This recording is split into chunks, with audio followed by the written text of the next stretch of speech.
네, 한미반도체 주주분들 안녕하세요. 김프로입니다. 오늘도 장 마감을 하고 바로 방송을 켰는데요. 빠르게 핵심만 말씀드리는 시간 가져보겠습니다. 먼저 오늘 한미반도체는 12%가 넘는 하락으로 마감을 했습니다. 이 간밤에 미국 증시 이상하게 갈렸습니다. 이 유가가 급락을 하면서 처음엔 좋게 출발을 했는데 이 개장을 한 지 1시간쯤 지나서 이 반도체 섹터만 콕 집어서 이 급락을 나오기 시작한 건데요. 다른 업종들은 대부분 상승이 나와줬는데 이 반도체만 유독 흔들린 밤이었던 겁니다. 그 이유는 아실 분들은 아실 거예요.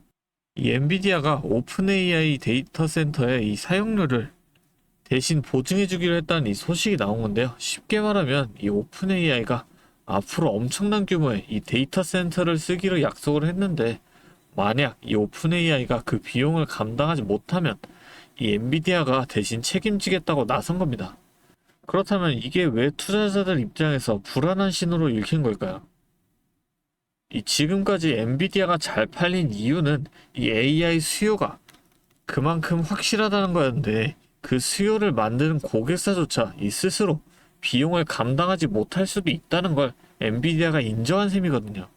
그러니까 이 AI 수요 자체가 진짜인지에 대한 이 의심이 다시 커진 거고 이 여파가 엔비디아를 넘어서 반도체 밸류체인 이 전체로 번진 겁니다. 한미 반도체도 그 밸류체인 안에 있는 종목이라 오늘 그 여파를 그대로 받고 있는 거죠. 자, 그런데 저는 이 하락 오히려 굉장히 좋은 이 매수 기회로 보고 있어요. 왜냐, 이 엔비디아가 굳이 이렇게 수천억 달러 규모 보증을 서주면서까지 이 오픈 AI를 붙잡아 두려는 이유가 뭐겠어요? 그만큼 이 오픈 AI 같은 회사들이 쓸 데이터 센터, GPU 물량이 줄을 서 있다는 뜻이잖아요. 이 수요가 없으면 굳이 이런 보증까지 서줄 이유가 없다는 거예요. 그러니까 이번 소식, 이 방향을 바꿔서 보면 이 수요가 너무 확실해서 이 공급사가 고객사 비용까지 대신 책임져줄 정도라는 걸 보여준 거고 지금 시장은 이걸 걱정으로 받아들이고 있지만 결국 AI 인프라 수요 자체가 꺾이지 않았다는 게 핵심이고 이 수요가 살아있는 한 그 안에 있는 이 반도체 장비 후공정 기업들도 계속 그 흐름을 따라갈 수밖에 없는 거죠. 그래서 오늘 영상에서는 당장 이번 주에 있을 이슈들이 이 한미 반도체에 어떤 영향을 줄지 그리고 한미 반도체가 어떤 순서로 이 반등을 할 수 있는지까지 정리를 해서 말씀을 드려볼까 해요. 이렇게 중요한 내용들 총 정리를 해서 오늘 영상에 준비해 봤으니까 영상 끝까지 절대 놓치지 마시고요. 여유가 되시는 분들은 구독하고 좋아요 한 번씩 잊지 마시고 영상 보시는 모든 분들 다같이 수익 극대화까지 함께 할 수 있도록 댓글로도 한미반도체 화이팅, 김프로 화이팅 한 번씩 응원의 댓글 달아주셨다면 본격적인 영상 시작해 보겠습니다. 먼저 이 우려, 솔직히 근거 없는 이야기는 아닙니다. 이 보증, 데이터 센터 임대랑 건설 자금에만 쓰이는 거고 반도체 구매 비용은 또 따로입니다. 근데 그 반도체 구매 자금도 엔비디아가 이 3,500달러를 따로 지원하는 방안까지 논의 중이라 다 합치면 약 6천억 달러 규모입니다. 이게 오픈 AI가 적자 상태에서 신용 등급도 없는 회사라 엔비디아가 돈을 대신 빌려주고 그 빌린 돈으로 다시 엔비디아 반도체를 사는 구조라는 게 투자자들이 걱정하는 이 순환거래 우려의 핵심이고요. 여기다 오라클은 AI 투자 수익성 불확실성으로 신용등급이 정크 한 단계 위로 강등됐고 알파벳은 상장 20년 만에 처음으로 이 분기 현금 흐름이 마이너스로 돌아섰습니다. 그러니까 이 걱정 그냥 스쳐 지나갈 얘기가 아니라 AI 인프라에 돈을 대는 방식 자체가 삐걱대고 있다는 신호인 건 맞습니다. 그래도 여기서 저희가 구분해야 될 게 있죠. 이 리스크는 엔비디아, 오픈 AI 그리고 오픈 AI한테 데이터 센터를 빌려주는 이 소프트뱅크 쪽의 자금 조달 구조 문제예요. 이 한미 반도체 실적은 이 구조랑 직접 연결되어 있지 않다는 거죠. 한미 반도체를 실제로 움직이는 건 이 삼성전자, SK 하이닉스가 이 HBM 생산 라인에 장비를 얼마나 발주를 하느냐거든요. 그리고 이 두 회사의 HBM 투자는 오픈 AI 하나의 자금 사정이랑 별개로 엔비디아, 마이크로소프트, 구글, 아마존 등 여러 고객사한테 동시에 팔리는 구조라 한 고객사의 자금 조달 이슈 하나로 전체 수요가 흔들리는 구조가 아니라는 거예요. 그러니까 오늘 밤 미국에서 나온 이 걱정은 AI 인프라 전체 이 자금 조달 방식에 대한 경고로 받아들이시되, 한미반도체가 이번 주에 확인해야 될 진짜 질문은 따로 있습니다. 바로 내일 이 SK 하이닉스와 모레 있을 삼성전자가 이 걱정과는 상관없이 HBM 투자 계획을 그대로 밀고 가는지입니다. 이 두 회사의 실적에서 그게 확인이 된다면 오늘의 이 하락은 한미반도체 입장에서는 이 과도했던 조정으로 볼 수가 있고, 반대로 이 두 회사마저 신중한 톤으로 돌아선다면 오늘 걱정이 한미반도체한테도 실제로 옮겨 붙었다는 뜻이 됩니다. 하지만 물론 이 AI 시장 여전히 좋아요. 근데 우리가 궁금한 건 왜 안 오르냐 이거죠. 이 레버리지 자금 때문에 사실 지금 국장 자체가 이 반도체 투톱한테 돈이 다 몰려있는 상태거든요. 이게 어느 정도였냐면, 지금 이 레버리지 ETF 시가총액이 이 5월 말에만 해도 4조 4천억 원 수준이었는데 지금 7월 중순에 11조 9천억 원까지 불어났습니다. 이게 석 달도 안 돼서 3배 가까이 커진 거예요. 그러면서 코스피 전체 시가총액에서 이 삼성전자와 하이닉스 두 종목이 차지하는 비중이 원래 34%에서 52%까지 튀었습니다. 이게 왜 문제냐? 이 상품이 기초자산이랑 가격 괴리가 벌어지면 그걸 맞추려고 이 반도체 투톱 주식을 기계적으로 사고 팔거든요. 그러니까 이 돈이 원래 이 다른 종목으로 갈 수 있던 자금까지 전부 이 두 종목으로 끌어당기면서 시장 전체 수급을 왜곡시키고 있던 거죠. 그나마 다행인 건 이걸 이 정부가 지금 규제로 하나씩 풀어내고 있어요. 7월 16일에 이 신규 상장이랑 광고를 바로 막았고, 이번 주 31일부터는 이 예탁급을 1,000만 원에서 3,000만 원으로 그것도 현금으로만 인정하게 바뀌었고요. 8월 19일쯤에는 이 주식이나 채권으로 예탁금을 채우는 것까지 아예 막아버릴 예정이고요. 그럼 이게 왜 우리한테 좋은 소식일까요? 이렇게 진입 문턱이 높아지면 그동안 이 반도체 투톱으로 몰리던 이 자금이 정상적으로 흩어질 수밖에 없어요. 그러면 다시 8월 한 중하순쯤에 이 시장 전체 수급이 다시 돌아올 가능성이 있다는 거고, 그럼 그때까지 우리는 어떻게 해야 될까요? 8월 들어서 이 수급이 점점 돌아온다면 지금까지 우리를 괴롭히던 이 약재들, 레버리지 쏠림이랑 거기서 나온 변동성들이 전부 소화가 끝나는 거고, 그럼 남은 건 우상향을 일반 남은 거죠. 근데 그렇다고 그냥 손 놓고 이 8월까지 기다리란 말이 아니에요. 그 전에 미리 이 평단가를 낮춰두는 작업이 필요하다는 거죠. 왜 하필 지금 평단가를 낮춰야 되냐? 지금 이 구간이 바로 그 왜곡됐던 수급이 아직 정상화되기 전이라 이 가격이 눌려있는 자리거든요. 악재가 다 거치고 이 수급이 정상으로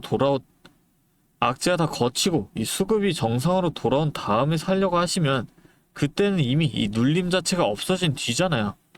지금처럼 가격이 이렇게 눌려있을 때 조금씩 담아두셔야 나중에 수급이 돌아오고 이 주가가 오를 때 평균 매입 단가가 낮아진 만큼 수익도 더 크게 챙기실 수가 있는 겁니다. 반대로 지금 이 구간을 그냥 흘려보내시면 나중에 오르는 거 보고 뒤늦게 이제 추격 매수로 따라 들어가시게 되고, 그럼 남들보다 훨씬 비싼 가격에 사시는 거니까 같은 상승분이 나와도 수익은 당연하게 줄어들 수밖에 없는 거죠. 그러니까 지금 이 구간 답답하고 힘드시더라도 바로 이때가 평단가를 낮춰둘 수 있는 기회라는 겁니다. 자, 그럼 이제 다시 한번 여쭤보겠습니다. 당장 오늘부터 같이 준비하고 대비하고 현재 상황에서 대응하는 사람과, 아니면 계속 떨어질까봐 전전긍긍하면서 다음 주까지 그냥 바라보고만 있는 사람 중에 다음 주에 웃고 있는 사람은 누가 될까요? 제가 늘 말씀드리죠. 주식시장에서 하루 중에 가장 중요한 시간은 이 오전장이라고. 그래서 저희 채널에서 아침마다 라이브 방송을 진행하면서 신호도 드리고 이 대응법도 알려드렸죠. 그런데 이 오전 방송 한 번만으로 우리 구독자님들의 갈증이 해결되지 않는 걸 눈으로 지켜왔습니다. 그래서 이제는 저희 팀에서 여러분들과 같이 움직일 겁니다. 이 주가가 아침에 움직일 때 실시간으로 어떻게 치고 빠져야 하는지, 어떤 방향으로 대응을 해야 하는지 여러분들한테 그 방법을 공유해 드리려고 해요. 제 상단에 제 번호를 하나 잠깐 띄울게요. 이게 제 개인 번호인데 010-3436-7531. 여기로 간단하게 한미라고 두 글자 적어서 보내주시면 아침마다 이 외인과 기관의 동향, 우리가 잡아야 할 이 실시간 대응점, 꼭 봐야 하는 이 해외 팩트 체크 사인까지 전부 정리를 해서 빠르게 알려드릴 거예요. 방송 놓치고 뒤늦게 찾아오시는 일 없게 저희가 직접 챙겨드릴 거예요. 아무래도 방송으로만 이렇게 진행하는 것보다 이렇게 여러분들과 소통하면서 진행하는 게 훨씬 피드백도 빠르고 놓치시는 분들이 많이 없으실 거예요. 정확히 이 메이저 그룹의 동향, 대응점, 해외 토픽 사인 전부 정리를 해서 저희 담당자를 통해서 빠르게 브리핑해 드릴 거예요. 오늘 말씀드린 이 대응 그대로만 따라오시면 손실은 줄이고 수익은 지키는 대응을 하실 수 있습니다. 이 매수 매도 타이밍 전부 다 공유를 해드릴 거기 때문에 대응만 잘한다면 누구나 기회를 놓치지 않을 수 있다는 거죠. 주주님들께서 결국 이 생각과 반대로 진행을 할 수밖에 없던 그 이유도 결국엔 다들 각자 일상생활을 보내시면서 이 주식을 하고 계시니까, 그러다 보니까 정작 중요한 그 매수 매도 타이밍에는 다른 걸 하고 계시다가 이걸 놓치시는 거야.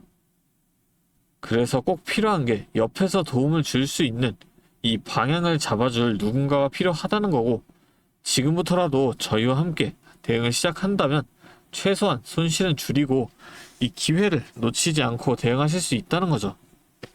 그게 저 김프로라는 거고, 제가 이렇게 도와드린다고 말씀을 드리는 이유는 저 또한 과거에 여러분들과 똑같은 이 막막함을 많이 겪어봤기 때문인데요. 2022년에 이 금리 인상으로 인해서 시장 전체가 크게 하락했던 시기 다들 기억하실 겁니다. 당시 저도 직장 생활을 하면서 틈틈이 주식을 했었는데요. 워낙 우량주니까 시간이 지나면 알아서 회복되겠지라고 생각을 하면서 버텼었는데, 이게 확실한 기준이 없으니까 계좌의 손실은 계속 커지고 일상생활조차 집중하기 어려울 만큼 스트레스가 정말 심했습니다. 자, 그런데 이때 어떤 주식이 먼저 올랐는지 아시나요? 처음에는 다들 아시는 것처럼 뭐 이 로봇이 된다, AI가 뜬다 하면서 대기업 투자 뉴스에 수많은 사람들이 몰려다녔었는데요. 그런데 저는 오히려 남들이 다 그런 뉴스에만 관심을 가질 때 이 2022년 말에 가장 밑바닥에 있던 2차 전지에 집중을 했었습니다. 왜냐하면 당시 전기차 수요가 일시적으로 둔화된다는 악재 뉴스가 도배되고 있었지만, 제가 주목한 건 따로 있었어요. 우리 일상 속에서 이미 아파트 주차장이나 대형마트 같은 데 가보시면은 이 전기차 충전구역이 그때 당시에 법적으로 의무화가 되면서 강제적으로 늘어나는 그 인프라의 변화가 눈에 띄게 일어나고 있었죠.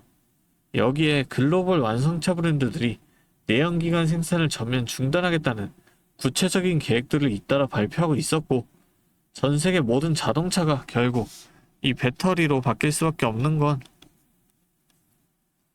그 누구도 막을 수 없겠다라는 명확한 결론이 섰던 겁니다.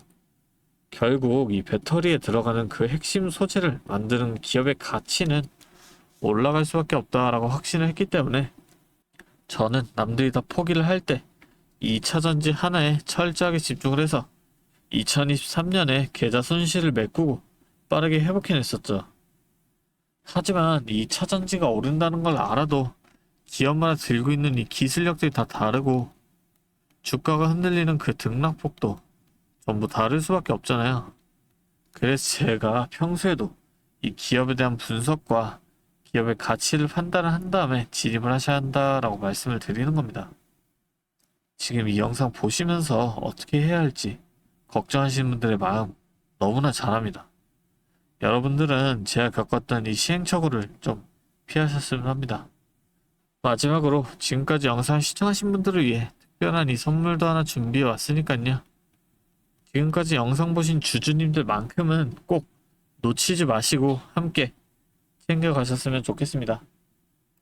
자, 오늘 제가 준비한 선물은 요즘 굉장히 핫한 이 AI와 관련된 종목인데요. 자, 그런데 이 AI가 사용되는 곳이 굉장히 또 많고 용량도 크다 보니까 전기가 부족해져서 이 전력난이 상당히 심각하다는 겁니다. 이게 어느 정도냐면 이 데이터 센터가 쓰는 전기량이 우리나라 전체 사용량의 2배가 넘는다는 거죠. 그래서 이 데이터 센터 기업들이 가장 먼저 해결해야 하는 숙제가 바로 이 전력난을 해결하는 겁니다. 자, 그런데 이 전력난을 해결하려고 발전소를 더 지으려면 이 10년이 넘는 시간이 걸리는데 당장 내일 전기가 모자란데 10년은 너무 길죠. 그래서 오늘 가져온 게 가상발전소인데요. 이 가상발전소는 정부와 기업도 큰 관심을 보이는 핵심 사업이라는 겁니다. 그러면 이 가상발전소는 뭘까요? 실제로 발전소를 짓는 게 아니라 여기저기 흩어져 있는 전기들을 네트워크로 묶어서 하나의 발전소처럼 통합 관리하는 시스템인데요. 예를 들어서 전기차 배터리에 남은 전기를 전력망에 다시 팔아서 수익을 낼 수도 있는 겁니다. 이런 식으로 전국의 남은 전기들을 AI가 모아서 마치 하나의 거대한 발전소처럼 운영하는 거죠. 사실 지금까지는 전기를 절약해야 한다 이렇게만 생각했잖아요. 그런데 이 조건 자체를 바꿔버린다는 겁니다. 이 발전소를 무작정 지을 수 없다면 있는 전기를 얼마나 효율적으로 쪼개서 쓸 수 있느냐가 핵심이 된 거예요. 이게 바로 이 가상발전소가 앞으로의 시장을 지배할 수밖에 없는 이유가 되는 겁니다. 이미 테슬라에서는 일본에서 가상발전소 사업을 전국으로 확대했고요. 우리나라 정부도 제주도에서 이미 시범 사업을 운영하는 중이죠. 결국에는 이 가상발전소, 즉 VPP 사업이 미래의 핵심 사업으로 자리 잡을 수밖에 없는데요. 제가 이 중에서도 무려 5년 전부터 이 가상발전소를 준비해온 특정 종목 한 가지를 가지고 왔습니다. 이 기업은 다른 경쟁사들이 이제 막 가상발전소 사업에 뛰어들 때 이미 5년 전부터 대기업들과 인프라 구축을 마쳤고 범용성 또한 한 가지에 묶여 있는 게 아니라 아파트, 상가, 공장, 그리고 전기차 충전소까지 서로 다른 에너지를 컨트롤하는 독보적인 통합제어 기술을 이미 갖추고 있다는 겁니다. 다시 말해서 에너지 효율을 뽑아내는 기술력이 시장 평균보다 이미 30% 이상 앞서고 있다는 평가를 받고 있어요. 그렇다면 올해 2026년 분산에너지 특화 사업이 본격화되면 어떻게 될까요? 이 기업의 소프트웨어가 전국에 깔리게 되는 압도적인 점유율을 예상해 볼 수 있겠죠. 그렇다면 우리는 남들보다 한 발 앞서서 이 수익의 길목을 지키고 있어야 큰 수익을 가져간다는 겁니다. 자, 제가 지금 정말 공들여서 분석한 이 종목 정말 궁금하시죠? 지금 화면에 보이시는 이 번호 010-3436-7531로 선물이라고 두 글자 적어서 문자 보내주시면 제가 확인하는 대로 분석한 리포트와 함께 종목명까지 바로 공유해드리도록 하겠습니다. 제가 드리는 이 선물로 우리 구독자분들이 조금 더 여유있고 성공적인 투자 이어나가셨으면 좋겠고요. 지금까지 긴 영상 시청해주셔서 감사합니다. 김프로였습니다.